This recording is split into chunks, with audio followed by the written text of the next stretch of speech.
This video is sponsored and brought to you by Squarespace. Squarespace is a fantastic platform for building and running a website. Go check them out at the link down in the description, but for now, let's get into the video. To land ramp in red, we want to play Solemn Simulacrum and Scampering Surveyor for obvious reasons. They are as straightforward as it gets, simply getting a land into play. Then we can double up on them by using cards like Jax's the Troublemaker or Delina, Wild Mage, assuming they fit into your theme, to clone them repeatedly, triggering their ETBs again. Other cloning effects will of course also work just fine. Some cards, like Return the Favor or Abstruse Archaic, even allow us to directly copy the triggered ability, which could also be used to double the cloning effects from a second ago, to extend some other lines. Another interesting use case for doubling triggered abilities is to double fetch lands.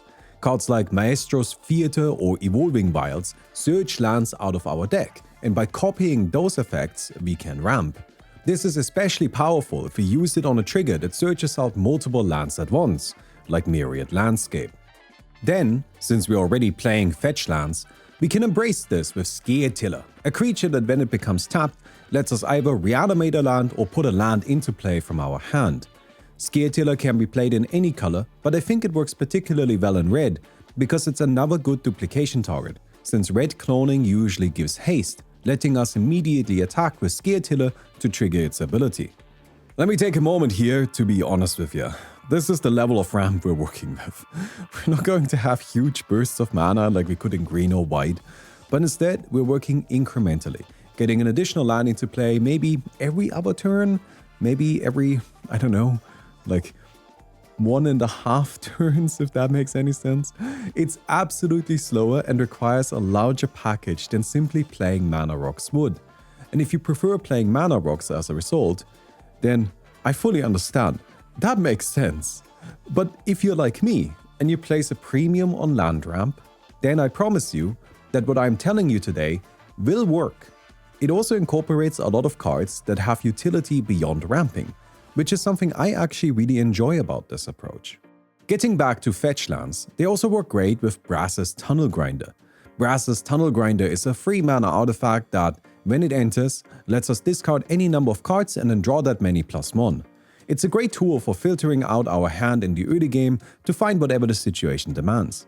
Then, while it's on the board, in our end step, if we descended this turn, meaning we had a permanent enter our graveyard, we put a counter on the Tunnel Grinder.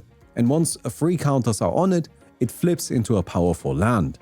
Tekutlan, the Searing Rift, taps for red mana, and when we use that mana to cast a permanent spell, we discover X, where X is that spell's mana value. Discover means we flip cards from the top of our deck until we hit a spell with that mana value or less, and then we either get to cast it or add it to our hand. This is an amazing effect to have on a land. As worst case scenario, it staples a card draw to one of our permanent spells every turn. But I've also used this to cast Drakusev and flipped it into Etali, so the sky is really the limit. However, actually flipping the Tunnel Grinder is just kind of slow. Needing to descend every turn is a real cost, and it's not always easy to do. That's why the fetch lands are nice. They give us an easy way to descend. Still, by itself, that's not enough. Luckily, we have needs in our ramp package that simultaneously address this issue. Expedition Map, Moonsilver Key, Sojourner's Companion, and Ursa's Cave each can be sacrificed or discarded to search out a land. Well, a specific land. We're looking for two very specific lands, being Darksteel Citadel or Cascading Cataracts. These two lands are special because they are indestructible, which allows us to use them with Cleansing Wildfire, Geomancer's Gambit, and Sundering Eruption. All three of these spells share the same effect. They destroy target land and then let its controller search a land out of their deck to put into play to replace it. These cards are intended to deal with problematic lands our opponents might have, like for example Nyktos or Glacial Chasm, and that's a good way to use them. But we can also cast them on our own indestructible lands, and if we do so, we get the benefit of searching a land out of our deck without the downside of actually destroying it, since, it's indestructible. This effectively turns these spells into ramp. Pretty good ramp at that. Cleansing Wildfire and Geomancer's Gambit also each draw a card, which is effectively just a better cultivate. And Sundering Eruption makes it so that only creatures with flying can block this turn, giving us a way to get damage in. And it's also an MDFC with a land on the backside, making it very flexible in its utility. If you're playing multiple colors, then you can also just play the 2-color Indestructible Artifact land cycle, which will definitely allow you to cut down on some of these clunky searches. Although Ursa's Cave is just a nice card that we can also fetch up with Scampering Surveyor, so it's not too bad. It also wouldn't be too bad if you left a thumbs up on the video. Thank you very much. You may notice that our land ramp ironically requires a lot of artifacts, which sets us up for Dowsing Device, a cute 2-mana artifact that flips if we have a total of 4 artifacts in play, and the backside is just a land with a bit of haste utility. It's a really small card that's just easy to fit without being a huge commitment, so it's very good. It's even better if you actually play some mana rocks, which, you probably should, but here we are.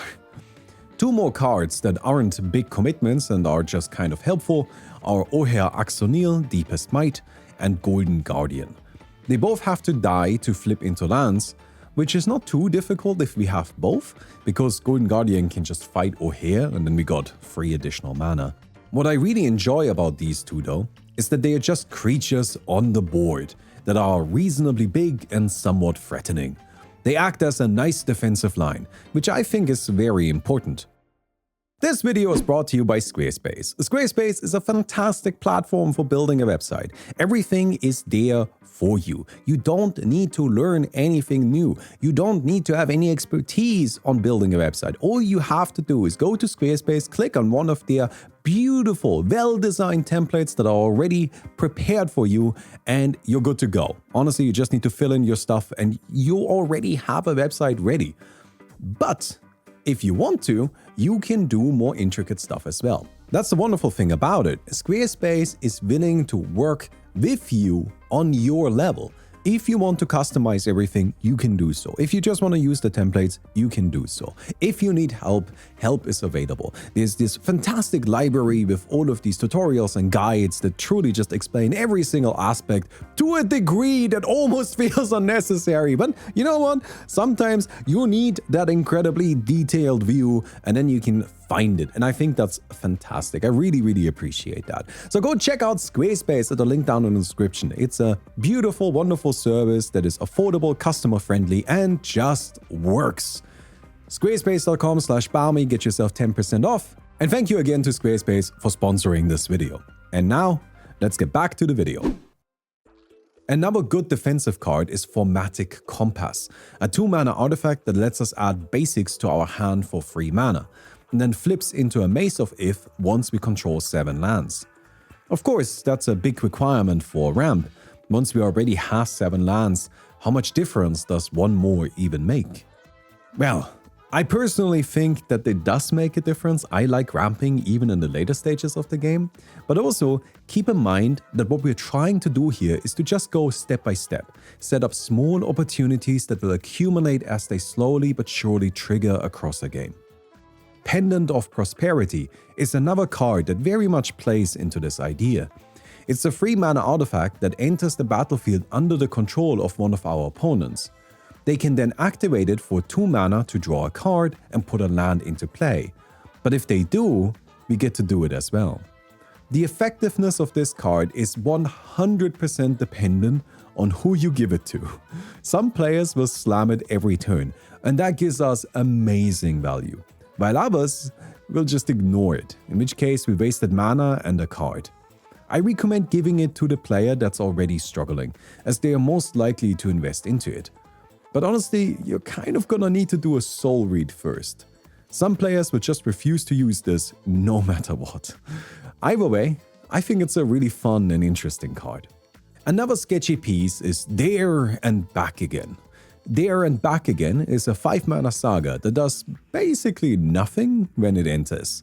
But its second ability fetches out a mountain, and its third creates Smog, a legendary 6/6 dragon that leaves behind 14 treasure tokens when it dies.